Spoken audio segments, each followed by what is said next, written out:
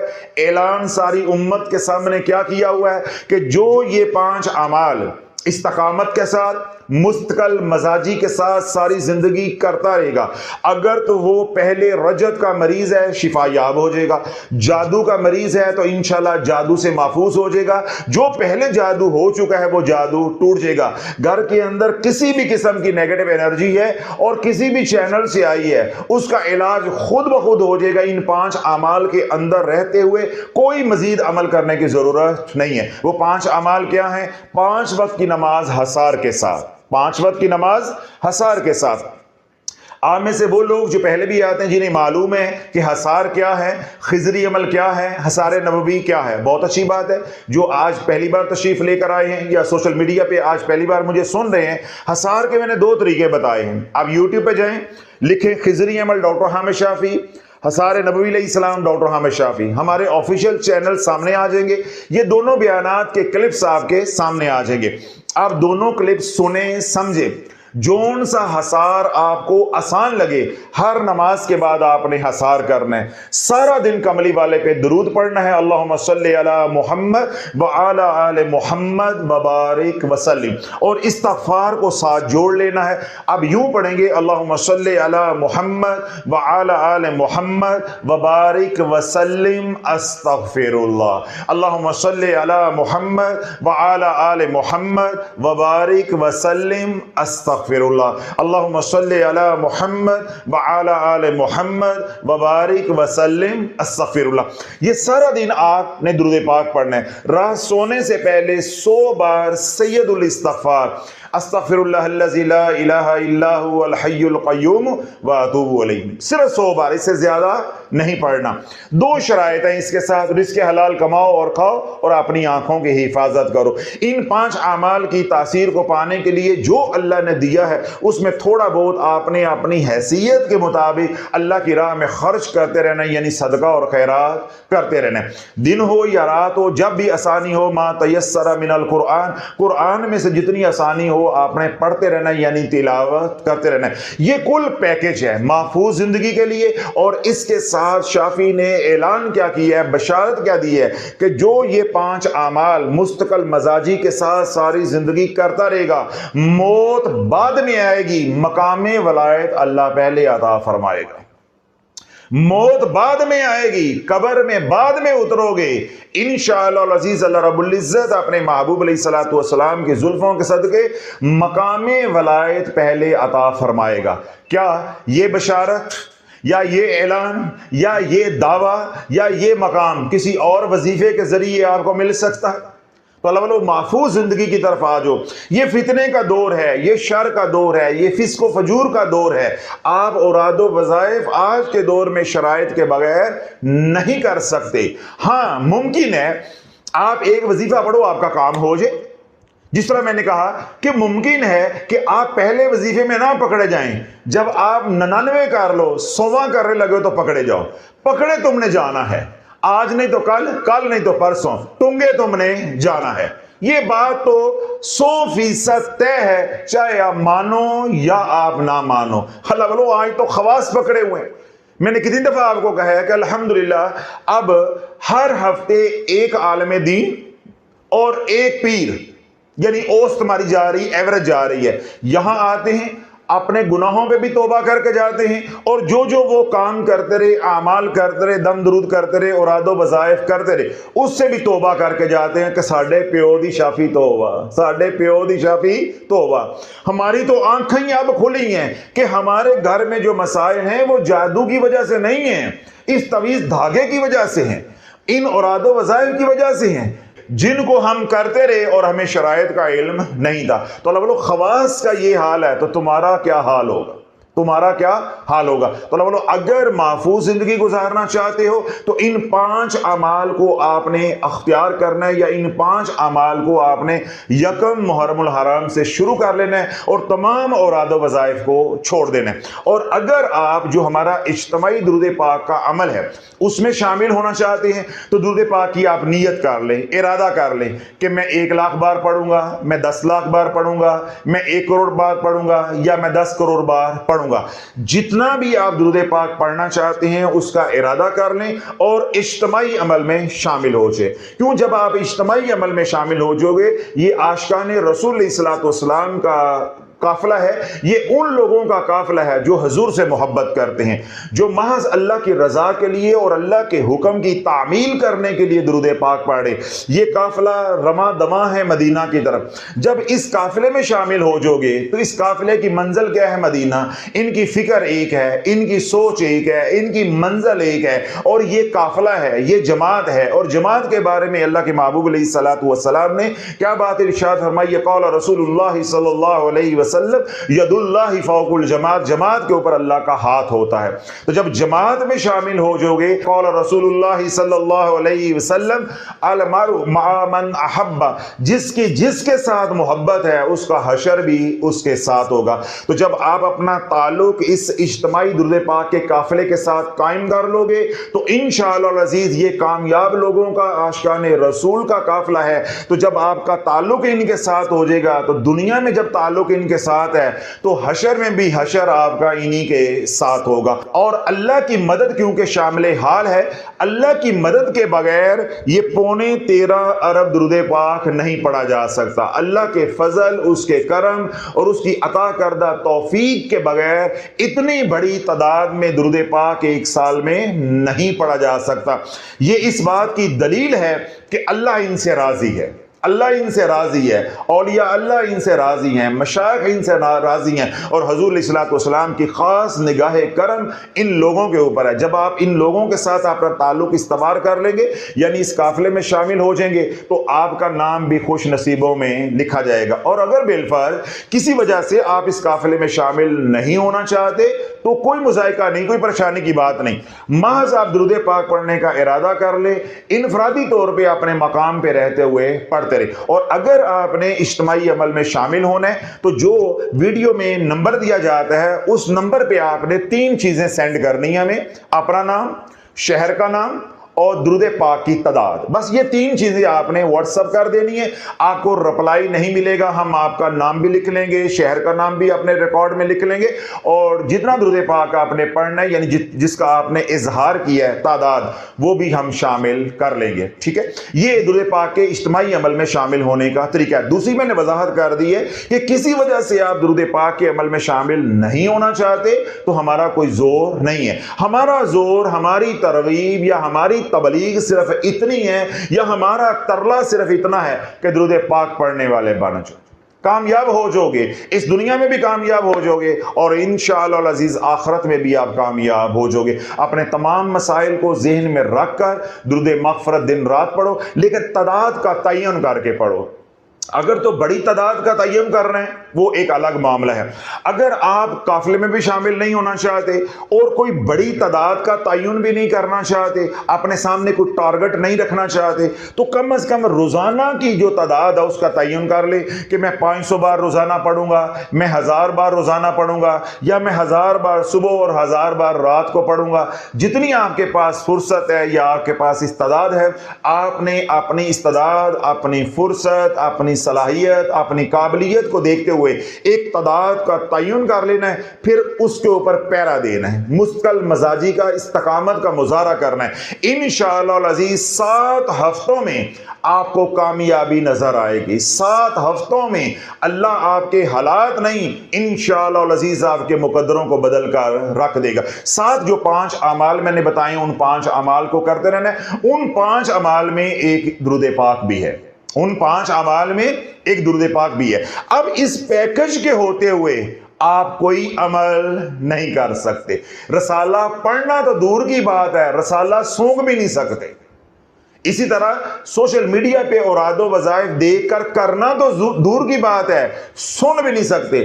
اگر آپ نے یہ 5 اعمال کا پیکج لے لیا یا اس پیکج کے مطابق زندگی گزارنا شروع کر دی, کسی سٹیج پہ جا کر آپ نے ٹچ لگانے کی کوشش کی تو شافی کیا کہتا ہے کہ پھر ٹنگے نہیں ٹنگے جاؤ گے, ٹنگے نہیں ٹنگے جاؤ گے, اور ایسے ٹنگے جاؤ گے پھر تم نہیں ٹنگے جاؤ گے, تمہاری 7 نسلیں بھی ٹنگی جائیں گی.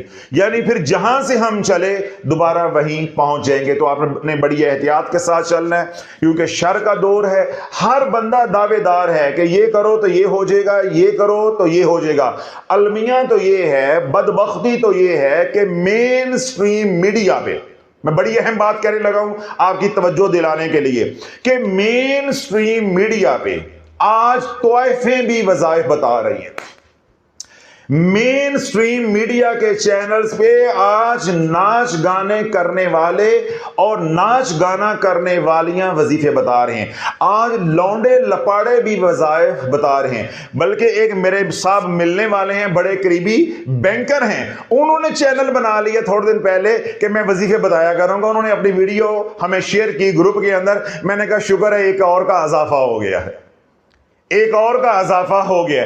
میں کہ تھوڑے دن انتظار کرو, اس کو ٹنگے جانے دو. جب یہ ٹنگا جائے گا نا پھر اس کو سمجھ آئے گی کہ ٹنگا جانا کیا ہوتا ہے اور ٹنگا جانا کیا ہوتا ہے, پھر اس کو ہم بتائیں گے. تو لوگوں آج وظائف بتانا یا وظائف کا چورن بیچنا ایک کاروبار بن گیا. تو یہ باتیں میں نے آخر میں اس لیے عرض کی ہیں کہ آپ نے رستے میں متاثر نہیں ہونا. اپنا دھیان, اپنی توجہ اپنے مقصد کی طرف, 5 اعمال کی طرف رکھنی ہے, اور مستقل مزاجی کے ساتھ درود پاک پڑھتے رہنا ہے. انشاءاللہ موت بعد میں آئے گی اور آپ کو مقام ولایت کی بشارت پہلے ملے گی. دنیا بھر سے جن لوگوں نے اجتماعی عمل میں شامل ہو کر 13.25 ارب یعنی 12,64,03,079 بار درود پاک پڑھا ہے, ان تمام خوش نصیبوں کو میں مبارکباد پیش کرتا ہوں.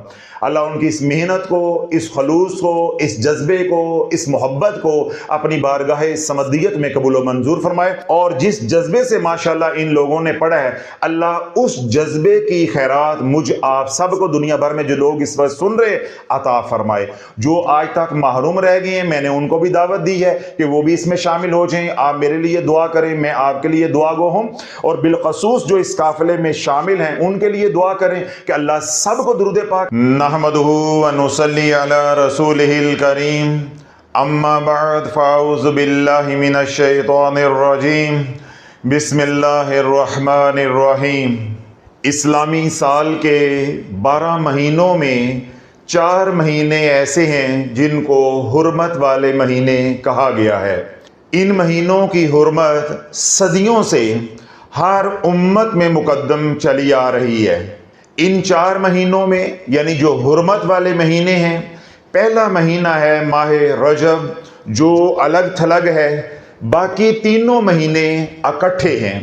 ان تینوں مہینوں میں پہلا مہینہ ہے ذوالقعدہ، دوسرا مہینہ ہے ذوالحجہ اور تیسرا مہینہ ہے ماہ محرم الحرام۔ یوں یہ 4 مہینے حرمت والے مہینے کہلواتے ہیں۔ اللہ کے نبی علیہ الصلوۃ والسلام نے ماہ محرم الحرام کے بارے میں ارشاد فرمایا ہے۔ سیدنا عثمان غنی رضی اللہ تعالی عنہ نے اس حدیث پاک کو روایت کیا ہے کہ جس نے ماہ محرم الحرام کی تعظیم کی، اللہ رب العزت اس کو جنت میں داخل فرمائے گا اور اس کو عزت و تکریم سے نوازے گا۔ پھر اللہ کے محبوب علیہ الصلوۃ والسلام نے ارشاد فرمایا کہ ماہ محرم اللہ کا مہینہ ہے، اس کی تعظیم کرو، اس کی تعظیم کرو۔ جس نے ماہ محرم کی تعظیم کی، اللہ اس کو جہنم سے بری فرما دے گا۔ اب اول سوال یہ ہے کہ ماہ محرم کی تعظیم سے کیا مراد ہے؟ ماہ محرم کی تعظیم سے مراد یہ ہے کہ ہم معصیت سے باز آ جائیں، گناہوں سے باز آ جائیں۔ جو گناہ غیر محرم میں ہم کرتے رہے، محرم میں ان گناہوں سے توبہ کرنے، ان گناہوں سے بچنے والے بن جائیں۔ یہ ماہ محرم کی تعظیم ہے یا حرمت والے مہینے کی یہ تعظیم ہے۔ ان مبارک ایام کو یعنی ماہ محرم الحرام کے پہلے عشرہ کو اللہ رب العزت نے یوم عاشوراء سے فضیلت بخشی ہے۔ ہم نے اس عشرے کو فرض عبادات کے بعد نفلی اعمال کے ذریعے قیمتی بنانا ہے تاکہ اس عشرے کے زیادہ سے زیادہ فیض و برکات سے ہم نفع اٹھانے والے بن جائیں۔ جب ہم نفلی عبادات کو یا نفلی اعمال کو اپنے مقاصد ذہن میں رکھ کے کریں گے تو انشاءاللہ العزیز ان مبارک راتوں میں یا ان مبارک دنوں میں جو بھی دعا کرو گے، اللہ رب العزت آپ کی دعا کو شرف قبولیت عطا فرمائے گا۔ اس لیے دنیا بھر میں آپ میں جو لوگ سن رہے ہیں، جن کے دنیا کے مقاصد ہیں، دنیا کی پریشانیاں ہیں، گھر میں بیٹیاں بیٹھی ہوئی ہیں رشتوں کے انتظار میں، یا بیٹے پڑھ گئے ہیں لیکن کوئی روزگار نہیں ہے، یا آپ مال تنگ دستی کا خود شکار ہیں، قرض میں جکڑے ہیں، حالات میں پکڑے ہیں، یا جادو نے آپ کو ہلاک کر کے رکھ دیا ہے، یا پہلے آپ وظائف کر کر کے رجت کا شکار ہو گئے ہیں، یا کسی بھی چینل سے آنے والی نیگیٹو انرجی نے آپ کو اجاڑ کر رکھ دیا ہے، آپ کے چاروں پولز کو بلاک کر دیا ہے۔ اللہ اگر اپنی دنیا بنانا چاہتے ہو تو ماہ محرم الحرام کے پہلے عشرے کو قیمتی بنا لو اعمال کے ذریعے، انشاءاللہ العزیز آپ کے تمام مسائل حل ہو جائیں گے۔ اور اگر آپ محض اجر و ثواب چاہتے ہو، اپنی آخرت بنانا چاہتے ہو، روحانیت چاہتے ہو، اللہ کا قرب چاہتے ہو، اللہ کی معرفت چاہتے ہو اور حضور علیہ الصلوۃ والسلام کی غلامی چاہتے ہو، تو فرض اعمال کے بعد یا فرض عبادات کے بعد وہ اعمال جو اللہ کے نبی علیہ الصلوۃ والسلام نے اپنی امت کو تلقین فرمائے ہیں، ان اعمال کو کرو۔ اللہ رب العزت روحانیت بھی عطا فرمائے گا، اپنا قرب بھی عطا فرمائے گا، اپنی معرفت بھی عطا فرمائے گا اور اپنے محبوب علیہ الصلوۃ والسلام کی محبت بھی عطا فرمائے گا۔ بس اس مہینے میں اور اگلے مہینے یعنی محرم الحرام میں اور ماہ صفر میں عملیات والوں کے لیے کوئی بات نہیں ہوگی۔ اب حضرات نے سنا کہ میں نے روحانی علاج معالجے کی بات کی ہے، میں نے دنیا کی بات کی ہے یا آخرت کی بات کی ہے، یعنی روحانیت کی بات کی ہے۔ عاملین حضرات کے لیے یہ جو 60 دن ہے کم و بیش، ماہ محرم اور ماہ صفر، کوئی عمل وہ نہیں کر سکتے۔ اس لیے دنیا بھر میں جو لوگ ہمارے ساتھ وابستہ ہیں، اگر وہ پر تول رہے ہیں، ارادہ کر رہے ہیں، نیت کر رہے ہیں کہ ہم نئے سال میں یعنی ماہ محرم میں کسی عمل کی زکوٰۃ دیں گے یا ماہ صفر میں دوسرے مہینے میں ہم کسی عمل کی زکوٰۃ دیں گے، تو ہرگز ان 2 ماہ کے اندر کسی بھی عمل کی آپ نے زکوٰۃ نہیں دینی۔ جو بھی عمل ایسا ہے جس کی آپ زکوٰۃ دینا چاہتے ہیں یا ریاضت، مجاہدہ، چلہ کشی کرنا چاہتے ہیں، ان 2 مہینوں کے اندر آپ نے ایسا کوئی عمل نہیں کرنا۔ ان 2 مہینوں میں جو عمومی اعمال ہیں، دنیا بنانے کے لیے یا دنیا کے مسائل حل کرنے کے لیے یا روحانی علاج معالجہ کے لیے، وہ تو آپ کریں گے اور کرتے رہیں گے اور کر سکتے ہیں۔ اسی طرح آپ وہ اعمال بھی کر سکتے ہیں جو روحانیت کو بڑھاتے ہیں، کیونکہ یہ مبارک گھڑیاں ہیں، فیض و برکات والی گھڑیاں ہیں۔ آپ قرب کے لیے، معرفت کے لیے، حضور کی غلامی کے لیے، اجر و ثواب کے لیے، قبر حشر کے لیے آپ اعمال کر سکتے ہیں، لیکن زکوٰۃ دینے والے اعمال نہیں کر سکتے۔ جہاں یہ گھڑیاں فیض و برکات والی ہیں، وہیں زمینی اور آسمانی آفات و بلیات کا نزول بھی بہت زیادہ معمول سے بڑھ جاتا ہے۔ تو جب ہم ریاضت کرتے ہیں، چلا کشی کرتے ہیں یا کسی عمل کی زکوٰۃ دیتے ہیں، ایک تو اس عمل کی وجہ سے آزمائشیں بڑھ جاتی ہیں، مصیبتیں بڑھ جاتی ہیں، تکلیفیں بڑھ جاتی ہیں، غم بڑھ جاتے ہیں، اور ساتھ اگر مہینہ ہوگا ماہ محرم یا مہینہ ہوگا ماہ سفر تو اتنی بلائیں آپ کے اوپر نازل ہوں گی، اتنی مصیبتوں میں آپ پھنس جائیں گے کہ آپ کا عمل ٹوٹ بھی سکتا ہے یا آپ دل برداشتہ بھی ہو سکتے ہیں۔ اس لیے اہل علم یا صاحب عمل حضرات ماہ محرم میں یا ماہ سفر میں عمل کی زکوٰۃ دینے سے منع کرتے ہیں۔ تو میں نے بھی آپ حضرات کو منع کیا ہے کہ ان 2 مہینوں میں آپ نے کسی بھی عمل کی زکوٰۃ دینے کا ارادہ نہیں کرنا۔ معمول کے مطابق جو اعمال میں بتاتا جاؤں گا ماہ محرم میں اور ماہ سفر میں، اگر تو علاج معالجہ کر رہے ہو اس کے ساتھ وہ آپ اعمال کر سکتے ہو، اور یا پھر اجر و ثواب کے لیے دنیا اور آخرت کے لیے آپ کر سکتے ہیں، قبر حشر کے لیے کر سکتے ہیں، اللہ کے قرب اور معرفت کے لیے کر سکتے ہیں، اور حضور علیہ الصلوۃ والسلام کی غلامی کے لیے کر سکتے ہیں۔ عامل بننے کے لیے آپ کوئی عمل ان 2 ماہ میں نہیں کر سکتے۔ اب ماہ محرم کے پہلے عشرہ میں جو فرض عبادات ہیں وہ تو اپنی جگہ پہ ہیں، غیر محرم ہو، غیر رمضان ہو یا کوئی بھی مہینہ ہو، وہ عبادات تو ہم نے کرنی ہی کرنی ہے۔ اب ماہ محرم کے پہلے عشرہ میں فرض عبادات کے بعد وہ اعمال جو اللہ کے نبی علیہ الصلوۃ والسلام نے عطا کیے ہیں یا اپنی امت کو تلقین کی ہیں، یعنی نفلی اعمال، ہم نے وہ کون کون سے کرنے ہیں؟ ان میں سے پہلا عمل جو آج میں بتانے جا رہا ہوں وہ ہے ماہ محرم الحرام کے نفلی روزے۔ اللہ کے نبی علیہ الصلوۃ والسلام نے ارشاد فرمایا کہ جس نے ماہ ذوالحجہ کی آخری تاریخ کا روزہ رکھا، پھر ادھر سے محرم الحرام کی یکم کا روزہ رکھا، یعنی جس دن آپ نے چاند دیکھا اگلے دن روزہ محرم کا رکھ لیا، ذوالحجہ کا آخری روزہ، سال کا آخری روزہ اور سال کا پہلا روزہ۔ اللہ کے محبوب علیہ الصلوۃ والسلام نے ارشاد فرمایا کہ اللہ اس کو سال بھر کے روزوں کا ثواب عطا فرمائے گا اور اس کے 60 سال کے گناہوں کو معاف فرما دے گا۔ اب اللہ والو یہ پہلا عمل ہے جو ہم نے کرنے کا اہتمام کرنا ہے۔ اللہ رب العزت مجھے بھی دنیا بھر میں جو لوگ سن رہے ہیں سب کو ماہ ذوالحجہ کا آخری روزہ اور یکم محرم الحرام کا روزہ رکھنے کی توفیق عطا فرمائے۔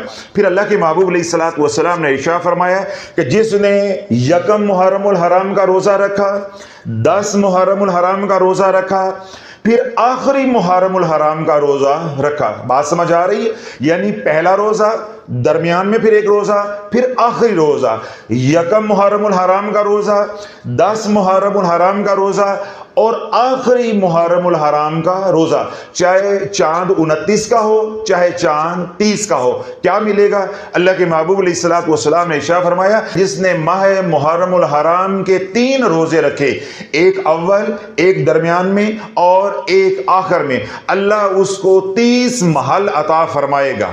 اللہ اس کو 30 محل عطا فرمائے گا اور ہر محل میں 30 حجرے ہوں گے اور درجہ بدرجہ ہوں گے، یعنی ہر حجرہ پہلے والے سے زیادہ خوبصورت ہوگا، یعنی زیادہ قیمتی ہوگا، زیادہ ہیرے جوہرات سے مزین ہوگا۔ اس طرح اللہ کے محبوب علیہ الصلوۃ والسلام نے ارشاد فرمایا کہ ان کے نیچے نہریں بہہ رہی ہوں گی، حور و غلمان خدمت پر مامور ہوں گے، کن کے لیے؟ جو ماہ محرم الحرام کے 3 روزے رکھیں گے، یکم محرم الحرام کا، 10 محرم الحرام کا اور آخری محرم الحرام کا۔ پھر اللہ کے محبوب علیہ الصلوۃ والسلام نے ارشاد فرمایا کہ جس نے 10 محرم الحرام تک مسلسل روزے رکھے، یعنی پہلا پورا عشرہ یکم سے لے کر 10 تک روزوں میں گزارا، اللہ اس کو 10,000 سال کی عبادت کا ثواب عطا فرمائے گا، اور عبادت بھی اس عابد کی جس نے دن میں روزہ رکھا اور رات کو قیام کرتا رہا۔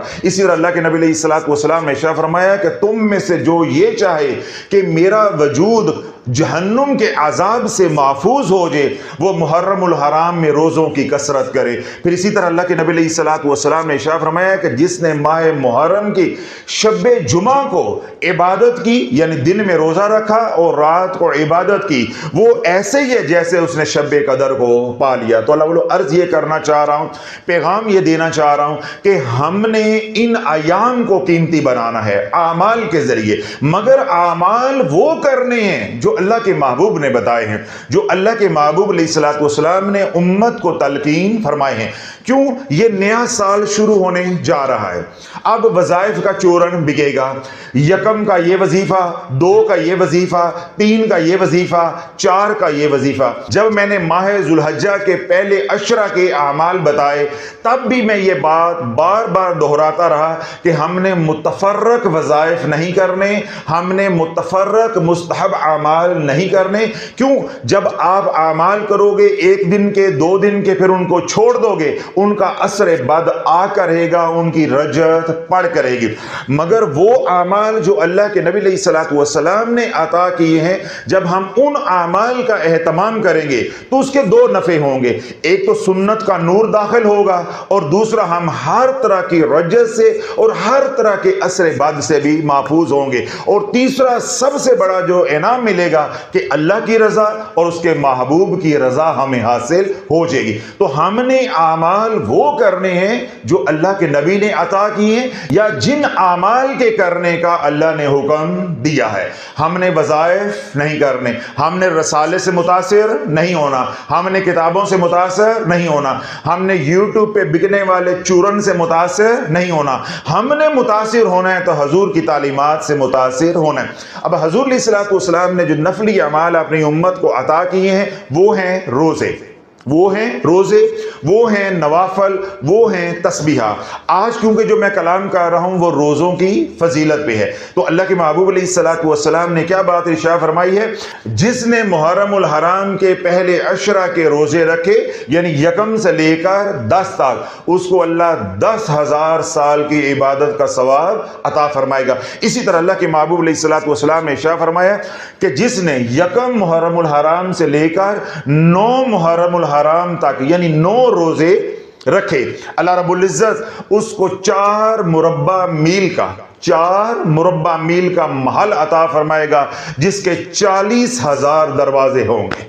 9 روزوں کا اجر و ثواب اللہ اتنا عطا فرمائے گا۔